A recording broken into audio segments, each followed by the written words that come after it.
இந்திய மக்கள் அனைவருக்கும் என்னுடைய காலை நேர வணக்கம். நான் நேற்றுக்கு முந்தின நாளில் அந்த கோர்ட்டை பற்றி சொல்லியிருந்தேன்.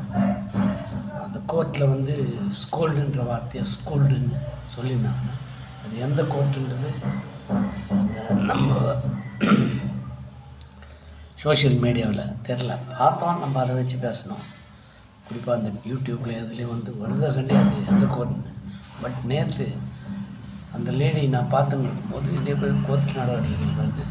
அவங்க மாண்புமிகு மாட்சிமை பொருந்திய பாரம்பரியமிக்க அலகாபாத் ஹைகோர்ட்டுன்னு அந்த லேடி ஜட்ஜி சொல்கிறாங்க.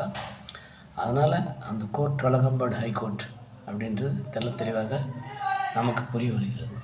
இப்போ நான் என்ன சொல்ல வரேன்னா, சாதாரண ஒரு ஸ்கூல் படிக்கிற பசங்க வந்து ஏதாவது ஸ்பெல்லிங் மிஸ்டேக் பண்ணாவே கண்ணாபின்னு கத்துற நம்ம அந்த நாட்டில் ஜட்ஜிங்லே வந்து அந்த ஸ்கோல்டுன்ற வார்த்தையை ஸ்கூல்டுன்னு போட்டிருக்காங்க நிறைய இடத்துல.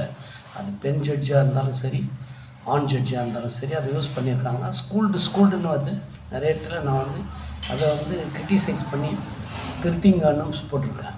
நேற்றும் அது மாதிரி வருது. அப்படி லேடி ஜட்ஜி பேசும்போது எங்கள் அப்படி கெட்ஸ் ஸ்கூல்டு பை ஹைகோர்ட் ஜட்ஜின்னு போடுறான். அந்த ஸ்கூல்டு SCHOOLEDன்றது ஸ்கூல்டு கிடையாது, SCOLD. ஸ்கூல்டுன்னா திட்டுறது, அதுதான் கரெக்டான வார்த்தை. திரும்பி சொல்கிறேன். அவங்க எப்படி அதை எடுத்துக்கிறாங்க, அவங்க பார்த்தாங்களான்னு நமக்கு தெரியாது. பட் லேடி ஜட்ஜ் குறிப்பாக அதை சொல்கிறாங்க. அதே போல் if you show a little bit of leniency அப்படின்னு ஒரு சென்டென்ஸ் யூஸ் பண்ணாங்க இதே லேடி ஜட்ஜு. அது வந்து if you show a little bit of leniency கிடையாது, if you show a little bit of லீனியன்சின்னு யூஸ் பண்ணிக்கிறாங்க. அது தப்பு. லீனியன்சி தான் கரெக்டு. லீனியன்சின்ற வேர்டே கிடையாது.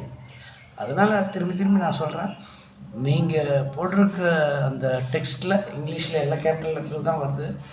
இருந்தாலும் அவங்கள பற்றி நிறைய அந்த அலகாபாத் ஹைகோர்ட்டை பற்றி தான் காட்டுறான் நிறைய விஷயம் யூடியூப்பில். அதில் இந்த தவறுகள் இருக்குது ஸ்பெல்லிங்லன்னு நான் சுட்டி காட்டுறேன், திரும்பி காட்டுறேன். திரும்பி தான் வந்துக்குது. அதுக்கப்புறம் நான் என்ன பண்ணுறது? ஜட்ஜிங்க மாண்புமிகு மாட்சிமை பொருந்திய ஜட்ஜிங்க, அவங்களுக்கு அந்த நிலைமைனா கீழே இருக்க அட்வொகேட்ஸ்னால் பார்த்துருக்கணும். இந்த ஸ்பெல்லிங்கை அவங்களும் வந்து இக்னோர் பண்ணிடுறாங்க. தயவுசெய்து திருத்தலை அப்படின்னு சொன்னால் இதுக்கு வேறு முடிவே கிடையாது. ஏன்னா நீங்கள் இல்லை ஜட்ஜி, நான் வேறு யார்கிட்ட போய் சொல்கிறீங்க? டிஃபமேஷன் ஷூட் மாதிரி இது பெரிய இது தான் நம்ம பண்ணோம். அந்த நிலையில் நான் இல்லை. அதனால் லீனியன்சின்ற வேர்டு கிடையாது, லீனியன்ஸின்ற வேர்டு தான். அதே போல் ஸ்கோல்டு